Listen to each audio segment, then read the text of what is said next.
Hello and welcome to the Lorna Marie Fitness Podcast, the show where we talk all things fitness, health, mindset and lifestyle to help you become fitter, healthier and happier.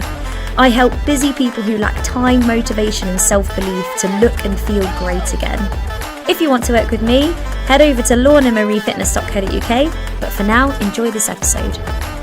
Now, I just wanted to begin by reading some of these out because I feel so grateful and overwhelmed just with, I don't know, I'm just bursting with like happiness and pride, and I just want to share these with you and then you'll see what I mean. I'm doing a bit of research at the moment and I asked my squaddies, what was the reason you first started out with us? So if you didn't know, this weekend we've just opened our doors for the final 6-week intake of the summer, the final one of the summer. We are pretty full. So we're doing a final one and it is for anyone who wants to improve their fitness going into summer, improve their confidence, improve their energy, and just really start to get into good routines with fitness. And also for people who really struggle for time. If you're really strapped for time and going to a gym just fills you with dread, you want to make exercise fun and be surrounded by really supportive and encouraging people, which is exactly who we are. So our doors have opened for our final intake. It is the June 6-week Shape Up Challenge.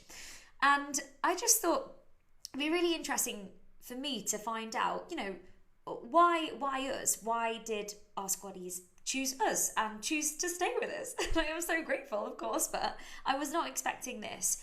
So have a listen to a couple of these. There's so many really lovely ones, but I'm just picking out literally a couple here. And also thank you so much to Lydia for her lovely comment that, Lydia, if you're listening to this, that you wrote on Facebook about just how much we care. And how everyone should join Lorna's Online Squad because, you're not a number and really care and exercise is so fun. And I think you called me it was something like energizing or crazy little cheerleader in your pocket, something like that. And I was like, yes, that is probably pretty accurate. But no, thank you so much. Really appreciate it. But let me just have a little read out of these and then we will do the Q&A. We've got lots of very good questions. But yeah, you'll see what I mean. So this is from Lee. My fitness provider ceased doing classes via Zoom and moved back into a gym environment. I tried it and quickly realised I did not enjoy exercising with other people. I really got used to the convenience of working out at home. I found you after seeing a post on a local Facebook group. I did my research. Don't blame you, Lee. I would too. I thought, well, you're local, you're not far from me, and I like to support local. I like the variety of classes you offered, and the whole concept of on-demand appealed as well. I'd looked at joining more mainstream names, but I decided it wasn't for me. I did a few of your classes to try out and just thought, well, this girl is amazing, really enthusiastic, knows her stuff, mixes stuff up to keep your body not getting used to the same thing all the time, and I like that you had early morning live classes. I've never looked back. I'm so glad I found this exercise family. How lovely is that? And another one, so just literally scrolling here. My friend Fleur recommended your perimenopausal course. I really wanted to start exercising and this time it came along at the perfect time. Once I tried your classes, I was hooked. You made me focus on me and you believed in me. My husband works long hours and doing a live class with all the chit chat and interaction with you and the other squaddies makes me feel like I've spoken to and had contact with other adults. You do care about us all. And as my husband works long hours, I've never been able to commit to a set time, a class at a gym, leisure centre. So your classes bypass the need for childcare, which is probably one of the biggest barriers to exercise. So, and there's just so many lovely comments. I love your energy and I find it really easy to do, really motivating. Easy to do as in like fit it in. Really motivating. The flexibility, the variety. Just the enthusiastic, positive squaddy leader. I like that one. But it's just so nice. So I thought I'll share that. I really want to share that with you all. Anyway, we have started the June 3-2-1 challenge. So yeah, thank you again, by the way.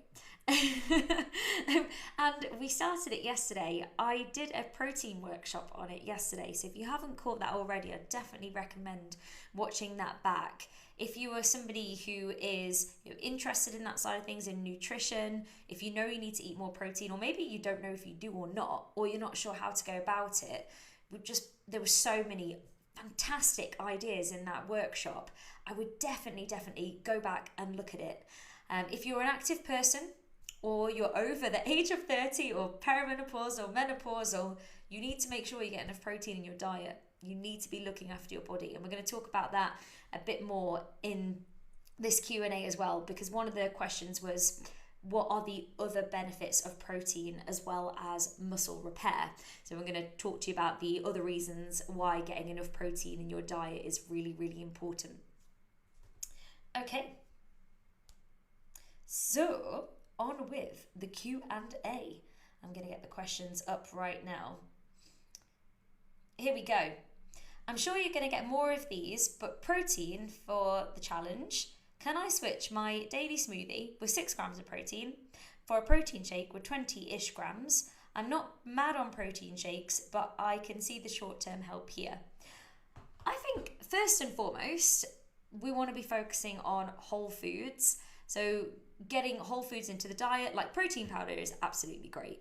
And I would, is it ear or on the side of caution? How do you pronounce that? I know how to write it. On the side of caution with some that have a lot of things added in, things that you can't pronounce, or a lot of additives or flavors. You can get protein powders, or even like, I'm just trying to think of like whey protein off the top of my head. Things that are just literally whey protein. It's taken from milk. Or you can get protein powders that are literally just pea protein, as in like ground down peas. I personally go for a whey protein that has been flavoured, but I try and choose ones that have the least amount of things added in. I just find that plain whey tastes disgusting. So, but I would be very mindful about your food choices. So focus mainly on getting whole foods in. Then if you can get, a whey protein powder that has, it's been minimally processed, if you like. If you can get some of that, great, fantastic. And do you know what? You'll probably find that if you're making your smoothie, like you can even use the same smoothie and just put a scoop of protein in. If you're making that, you'll probably find that it's going to keep you fuller for longer as well. And you're also getting that nice protein hit. So I don't see the harm in switching it up at all. And if that means that you can get more protein at the start of your day in a really easy way, that is just a small tweak that is going to improve, it's going to improve your health, well-being, feeling fuller for longer, then why not? Why not add it in? I think it's a good idea. And on that note, even with the challenge or anything else, anything that you do, so if you're watching this and you're not doing the challenge, it's all about making those small tweaks. A lot of people will join, say like a course, like a 6-week course, or they'll join a new diet or a new health regime, and they think that they have to overhaul absolutely everything. And we all know that if we do that and we overhaul everything, as in like our normal routine, and it doesn't look anything like it normally does, or we say, right, getting a healthy food shop in, I'm going to change my breakfast, my lunch, my dinner, and all of my snacks. We know that it's just not going to last. It's completely bonkers and unrealistic. So what we do instead is we just make small tweaks. And I would say, a couple, 2 to 3 changes max a week. So I would be looking at, okay, how can I make a small tweak to my breakfast? And how can I add in a high protein snack later on in the day? Or the small tweaks might be your meals. You might have a larger slice, a larger piece of protein with your meal to get more protein in. But I would say making tweaks. So that example there of just literally adding a scoop of protein into your smoothie that you make every day anyway, that is such an easy switch, and something that is so doable, and you don't have to go out of your way to do it, really. So I think it's great. Okay, the next question is, I don't usually eat snacks, so I'm struggling to fit enough protein in. Should I push myself to snack too? I'm just worried about eating too much. I can't believe I'm actually writing this. Okay, so just a bit of context. As part of the challenge, I've challenged everyone to be eating more protein, 100 grams of protein a day. And to break it down, if you don't know how much protein you should be having, ideally you'd be having about 0.8 grams of protein per kilo of body weight as an absolute minimum. Like absolute minimum, enough to replenish your muscles and just as like standard lifestyle. That is the minimum. Ideally you'd be having more than that, and I would always recommend about 1.5 times your body weight in grams of protein a day throughout the day. So you wouldn't just sit there and eat 100 grams in one go. You'd separate it throughout the day, but 100 grams is a really good aim, and for a lot of people would be really relevant and fall into that anyway. So I think it's really good to do. And you want to be eating more protein if you're an active person to help with repairing your muscle. You want to be eating more protein as we age, because as we age, the body isn't as efficient as absorbing the protein. And I used this example yesterday of 2 people sat down, one young, one old. They both have a piece of steak. The young person is going to be using more of that protein in their body, i.e. going straight into their muscles, as opposed to the older person. Their body won't efficiently be able to break that down and send it all straight to their muscles like the younger person. Basically, it's just not as efficient as we get older. So we need to make sure that we're having enough. And as we hit the perimenopausal stage or postmenopausal stage, so basically as you hit peri or postmenopausal stage, sorry, I said that again because it looked like I froze, so I thought I needed to repeat myself. You have an exponential decline in your muscle mass if you don't do anything about it. Therefore, eating more protein and exercising can help to slow that rate down. And for some people, they may even be able to reverse it. They may even be able to increase their muscle mass by putting focus and emphasis on exercising more and eating more protein. So just a bit of context, that's why we're doing this challenge. But a lot of people have found that by eating more protein, they're getting really full, because protein is really satiating, meaning it makes you feel full and it makes you feel fuller for longer. And this isn't always a bad thing. It's not a bad thing at all. And I did have a question yesterday about, but I'm feeling so full, I'm worried I'm eating too much, and I'm trying to lose weight at the moment, and will I still be in a calorie deficit? And to boil it down to the absolute basics, like the actual nitty-gritty basics, 1 gram of protein is 4 calories. So 100 grams of protein is 400 calories. It's not a right lot when you break it down like that. So if you're feeling really full and you're struggling to get to your 100 grams of protein without putting snacks in, what I would do is just look at your meals and really focus on the efficiency of getting that protein into each meal. So have a look at your breakfast.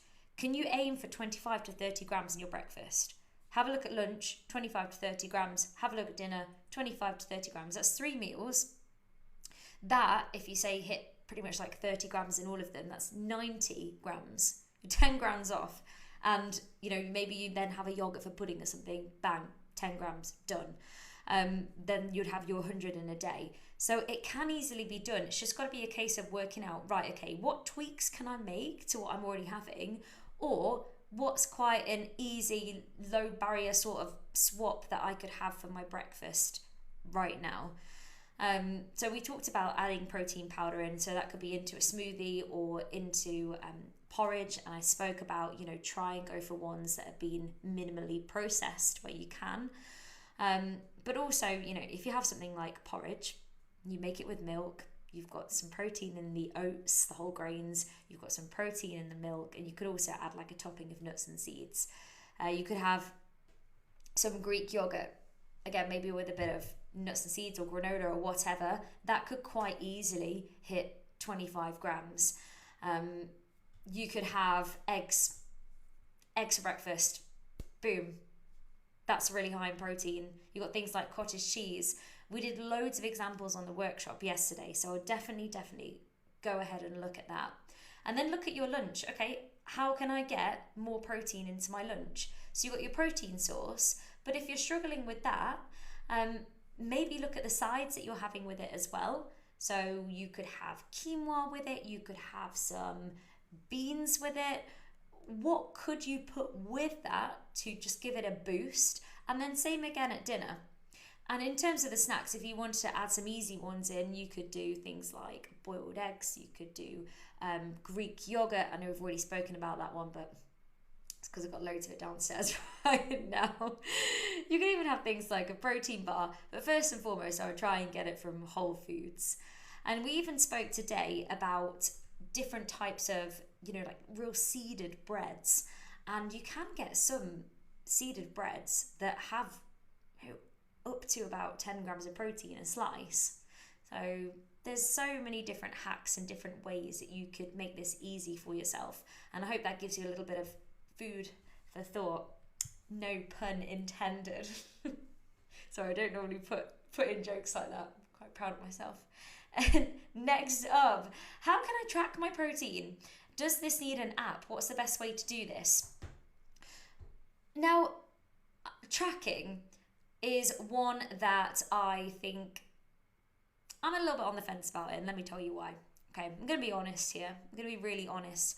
I think tracking has its benefits in the short term, because sometimes it is good to know, what's going into everything, where you are, etc. And I think in the medium long term, I don't find it useful, and I think it's actually a disbenefit. This is my personal opinion. You might think completely differently to me, but this is how I've seen it before. People track calories or protein to the absolute gram and take it as a given. And sometimes they stop thinking about the actual nutritional content of the food, and sometimes they start obsessing over the numbers. And that can also be like really restrictive in itself. One, because you're thinking about it all day, and two, it starts to restrict your choices and restrict when you're going out. Say if you want to go out for dinner or whatever. So it's not something that I would encourage in the long term. I don't think it's a healthy mindset to be thinking in numbers all the time. So this is a stance, this is where I come from personally, and I think, like I said, it serves its purpose if you want to kind of, in the short term, look at what is in things. But in the medium long term, I think it just encourages kind of like an obsession over the numbers, as opposed to what you're actually putting in your body and how you're feeling and how your body's responding. That's my personal opinion there. So what I would be tempted to do is, and you could even like use pen and paper for this, write down roughly what you're having. So, okay, for breakfast today, I am going to have porridge with milk and nuts. Okay, that is round about, calculate it out. That's that many grams of protein. Lunch, I'm going to have this. Dinner, I'm going to have this. And for the first couple of weeks while you're doing that, you will need to write it down so you know what you're having. But then, if you're anything like the average human being, we tend to eat quite similar, right, most of the time. So you're going to get a real good feel and a real good idea after a couple of weeks how many grams of protein is in that thing. You'd be like, oh, my normal breakfast is about 25 grams of protein. Or what I normally have for lunch is I normally have this or I have this, and I know that they're both around about 25, 30 grams of protein. So that would be my best advice. I don't think you need like an app to track every single day. I think just start by just knowing what is in what, and then writing it down, and after a few weeks you'll kind of get used to it and you'll know what you normally have is going to be covering that. But that's kind of my stance on it anyway. I'd love to know your thoughts on that and what you think to tracking. Next up, okay, now one that is not protein related. I really struggle with sports bras. I always find after a couple of washes, the padding moves or comes out. Any recommendations? Oh, sports bras. Don't even get me started. They drive me mental. Do you know what I started to do? I just started to sometimes just do it the French way, whip the pads out, and I just don't care anymore. So I just wear a sports bra without the pads. But I mean, I am pretty pancake anyway. So it doesn't bother me too much. If you need the support there, what I would say is, on a serious note, when you're washing your sports bras, you could do them hand wash, or you could put them on a delicate wash. Fabric softeners can sometimes, what's the word that I'm looking for, like break down the material a little bit. So maybe avoid using those when you're washing your sports stuff. You can get them where the pads are like in the material, as in like sewed into it already, as opposed to floating about, where you like push it into the pocket. So that could be an option. And also getting just a high quality, probably more expensive, reputable brand, that would probably be pretty fine, pretty good as well. Or you can just do what I do and just whip them out. I've done that to most of them now. I always start off really well. Or you could take them out before you wash them. That is what I started doing for a little bit of time. I used to take them out and like wash them separately and put them back in so they didn't deteriorate. And then I just thought, this is just a waste of my life. I don't want to be washing pads in a sports bra for the rest of my life. So I just gave up. I buy Anita brand, being heavy chested. They're pretty good. Oh, that's a great suggestion. Thank you. I'll have to have a look at those. I mean, I wish I could say the same about being heavy chested. Do you want to swap a little bit? I'll do a swap with you. All right. Next question. Ooh, okay. The pros and cons of margarine versus butter. I currently use an olive oil spread. Is there a better alternative? My aunt swears by butter, but I think it tastes too good to be the best option. What are your thoughts? Do you have margarine? Do you have butter? Are you team butter or are you team margarine? Let me know. Let me know in the comments. Now, there are pros and cons to both, and the jury's kind of out a little bit. So with margarine, it is lower in unsaturated fats, and sometimes they add like fortified vitamins, minerals to it. But quite often it can be really high in trans fats, which have been linked to heart disease, so they're not so great for us. They increase our LDLs, which is like the bad cholesterol, and decrease the HDLs. This is what the research says anyway. And they can be they're quite artificial, and the taste isn't always as nice. Whereas with butter, you've got that creamier taste. It is, pretty natural. It's natural, it's organic. It's not got any added nasties in it, but it is higher in saturated fat, which in the past, a lot of researchers said to really steer clear of it because it's high in saturated fat, which is linked to heart disease. In more recent years, there is evidence to say obviously you need to keep your saturated fats down, but in recent years they found that they can't really link, say, butter as an example to that. So there's no real solid evidence other than the fact that you don't want a diet that is absolutely full of saturated fats. I believe they say keep it to about 6% of your overall calories. You can correct me if I'm wrong on that one. But I would just have it in moderation. But same with margarine. If you prefer the taste, if you like margarine, if that's what you want, again, in moderation. It's got to come down to personal preference, but too much of anything is a bad thing. And the olive oil option, that is a real great choice. So quite often that's got some antioxidant benefits, anti-inflammatory benefits, and also it's full of monounsaturated fats, which have been proven to reduce your risk of heart disease. And if you like the taste of it, then that's great. there's loads of different types of butters and margarines and spreads. You could even go down the route of, say, almond butter or peanut butter, cashew nut butter, whatever you like. But ultimately, everything in moderation, and what you prefer is the best option for you.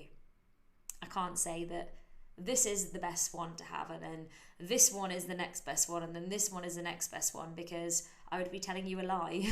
So would anyone else, because no one really fully knows yet. Well, that's what they're saying anyway.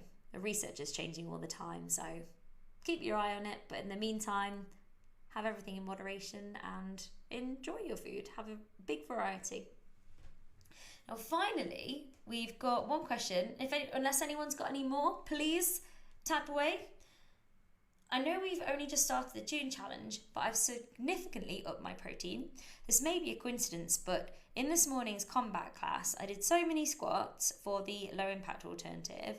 I was surprised I had no knee pain during the class. It's not gone, but I wondered if upping protein can help joints. Increasing protein obviously has more benefits than just building and repairing muscle. What other benefits can increasing protein have? Yeah, absolutely. So, as you've already said, it's really important for repairing and building muscle, but also all the tissues in our body. And you just think about your whole body, your whole being is made of tissues. So that's your organs too. So it's really, really important for that. But there's more to it than that. It's really important for your bone health. Having strong muscles really support your bones. For your joints, it is really important. It's important for the cartilage, which is basically like how's the best way to describe this? It's like the cushioning between your joints, and protein is a really big component of cartilage. So yes, it is very helpful for your joints. It's also really good for your metabolism. The more lean muscle mass you have, the higher your metabolism, because your metabolism is directly linked to the amount of lean muscle you have in your body. And it is just so important for improving the quality of your life. No one wants to be the old person who is really frail in a chair and needs someone to carry her shopping and help her get out of her armchair and help her get up and down the stairs. By having muscle to support our bodies, we can just make day-to-day life easier. And even for now, but as we age, as we get older, it actually becomes increasingly more important to have more protein. As I said earlier, because it's harder for our bodies to absorb and digest it properly, but also just to really support our bodies as we age. So they're sort of the main benefits. I've probably missed out loads. Another one is it does keep you feeling fuller for longer as well. So if you are somebody who is on a weight loss diet or you're on a fat loss plan, having a diet that's higher in protein will keep you feeling fuller for longer. So therefore, you're more likely to stick at it. Stop you from getting hungry and snacking all day. But it's just really important. But above everything, having a variety in your diet is really important as well, in terms of, yes, we need protein, but also carbohydrates, fibrous foods, healthy fats, etc. And also a little bit of what we want, because life is for living. And I think that's all the questions. So that concludes the Q&A from this week. I hope you enjoyed that, everybody. I really, really do hope you enjoyed it. Please let me know if that's been useful. And if you are watching this or you're listening to this and you're not a squaddy, our final intake for our 6-week course, so we've got our June 6-week Shape Up Challenge, is on the 24th, which isn't that long away. And we're taking applications right now. So you just need to head to the website, lawandmariefitness.co.uk, and there's a button on there. Or you can go to lawandmariefitness.co.uk/get-started, or just message me if that's easier. Any of the above. And if you are a squaddy watching this and you've got a friend who wants to join, please do let us know. The more people we can help, the better in my eyes. So I hope this has been very useful. Squaddies, continue with your 3-2-1 challenge. You are doing fantastically well. I'm loving seeing all the comments in the Facebook group. And if you are not doing the challenge, you're not doing it this time, then of course it's absolutely fine. I will see you in class regardless anyway. Keep up the great work, everybody. And enjoy your Tuesday evening. Bye, everyone.